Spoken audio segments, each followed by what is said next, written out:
To really understand DNS, you have to learn about zones, and with that you can also perform a DNS zone transfer, which is more like a part of a reconnaissance phase of an attack, where we gather more information about the target. I will use this website to show you how it looks in practice and what we can actually achieve with the DNS zone transfer. But also remember, don't do it on real targets without permission. I'm presenting this and explaining only for educational purpose. But before I even show you how to do that, let's try to understand it first, because it's really important to know what is actually going on in here behind the scenes. Okay, so the DNS is broken into zones, and each zone is managed by some administrator. A DNS zone is an administrative portion of the DNS namespace. The DNS is hierarchical, and at the top there are the root servers, but to simplify it, on our example there is one root server at the top. This root server is already a zone and it delegates to other zones like for example .com, .org, .de and so on. So when you're trying to access a website, let's say example.com will be our website, you send the DNS query first to your own DNS resolver, which will be most likely your router. If the record for example.com is not stored in your DNS cache, then your DNS resolver sends a query to one of the root servers. And then the root server delegates the query to another appropriate DNS server, in our case to the .com zone, because it's example.com, right? And the delegation happens based on the NS records. And let's look how it looks using the dig command. So in the output here you can see the two lines, nsztm1.dg.ninja and the same one with the number 2. And these are the NS records. They specify the authoritative name servers for that zone, zonetransfer.me. NS records contain host names, and those host names point to the servers that actually host the zonetransfer.me zone. The zone itself is the set of DNS records for that domain stored on those authoritative servers as a zone file. The resolver must then resolve those NS hostnames to A or AAAA records to obtain the name server's IP addresses. So in our example, this output means that resolvers should query one of these two authoritative name servers to get records for zonetransfer.me. And it's also important to understand that a zone is not a domain name or a single DNS server, and one zone can also contain multiple subdomains, okay? Okay, so the zone file contains all the records for the zone stored on the authoritative DNS server. And we have a primary and a secondary DNS servers, also called sometimes a master and a slave. This is a good practice to have some backup, not only to rely, on one server. And when we have two servers, one master and one slave, both of them can provide answers for the queries, but only the primary one can be directly modified.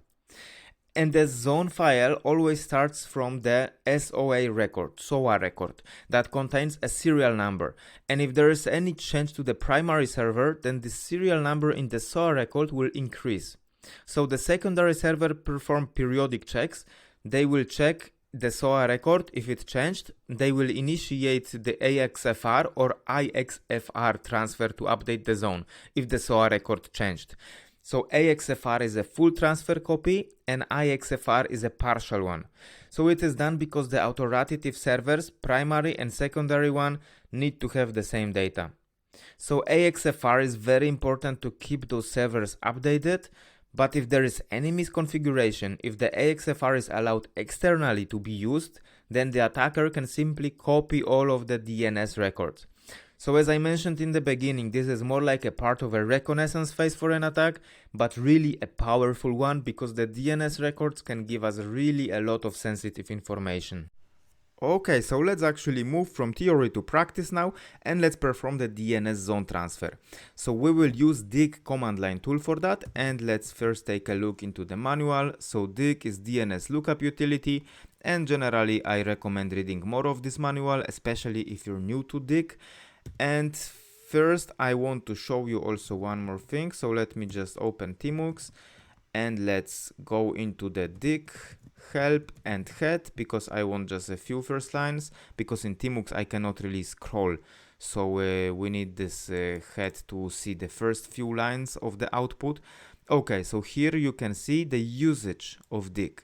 So first option would be global server, and this is optional. This would be a DNS resolver we would specify in here, and by default it will be our DNS resolver specified in, I will show you. We can check that in here, etcresolve.conf, and in here you can see that the name server is this IP address, which is private IP address, and this is my default gateway, which is the router, of course. So the router is the default DNS resolver. So this DNS resolver is this option. We could also specify it and use another one, but it's not really important right now. Then the domain. So let's actually start typing it. So dig domain, which is zonetransfer.me. Then another option is QType, and QType, as you can read in here, there are examples of it. And we can also check that in the RFC. So Q types, they are listed in here. This is RFC 1035, and this is RFC for the DNS.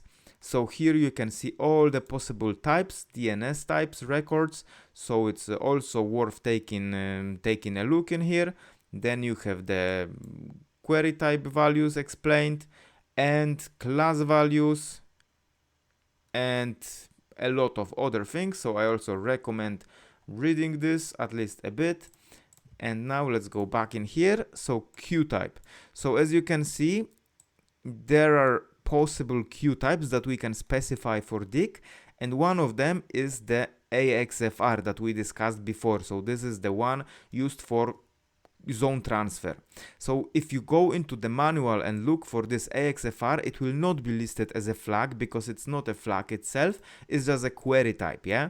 So that's why it is here as an option to use with DIG, and then it would be also query class, which are also listed in here. By default, this will be used, yeah, you can read in here, which is internet, and we can also check that in here.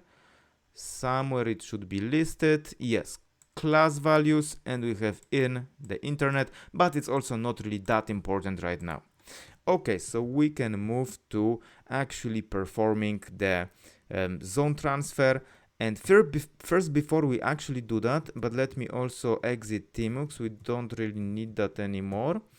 So we will now use the dig command. NS, remember, we need to check what are the name servers. So we have the name servers in here, these two. And now we will actually use one of them first to do the zone transfer. So we do the dig. Now we specify the zone transfer.me. And now we use AXFR, and we specify with this add one of the name servers. Okay, so let's actually do that, and voila, we just performed the DNS zone transfer. Okay, so we have all the records listed in here in the output. So you can spend some time, you can play with it, and you can check what you can find. Also, I recommend reading what is on this website. It's really well explained, well written, and you can learn more about what these records can contain, what are these records. So we will not read all of this right now, but if you want to have more knowledge about this topic, then I really recommend reading this. Maybe let's take a look at something. For example, that the information starts with the SOA record. So remember, this is what I explained to you before. So the SOA record will be at the very top in here. There is the SOA record. Here we have the serial number. So remember, the serial number will increase when the zone file will change, and then the secondary server will perform some periodic checks, and if it notices that the serial number has changed, then it will actually perform the AXFR. And in this case, the AXFR was misconfigured. In this case, of course, on purpose, but we could perform the DNS zone transfer. And maybe let's take a look at some of the records. So for example, MX is for mail servers, and then we have txt for text, so these are just some notes, and this can also contain some very sensitive information, as you can see in here. For example, remember to call or email this person on this number, and this is a lot of sensitive information that can later be used by an attacker. So here you have, for example, the log record, and we have in here the coordinates, and let's actually do something with it right now. So let's go into the GPS coordinates website, and let's actually find this location. Okay, allow, this was this.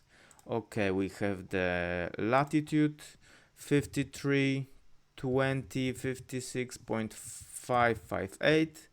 Then west, I suppose. Yes, it was north and west. Okay, so the west would be 138, 33, 526, and get the address. Invalid coordinates. Let's take a look. Here I had a typo. Okay, let's check it now. Okay, and we have the address of these coordinates. So as you can see, the DNS records can contain really sensitive information. Really spend some time and play with this. Let's look what you can find in these records. Okay, that's it. I really hope you enjoyed it. I really hope you found it helpful and you learned something. So if that's the case, please subscribe to my channel and check my other videos. Also, I recommend checking out my other video about DNS if you want to learn more about this protocol in general. And write a comment, tell me what videos, what topics would you like to see next. Alright, take care, see you soon.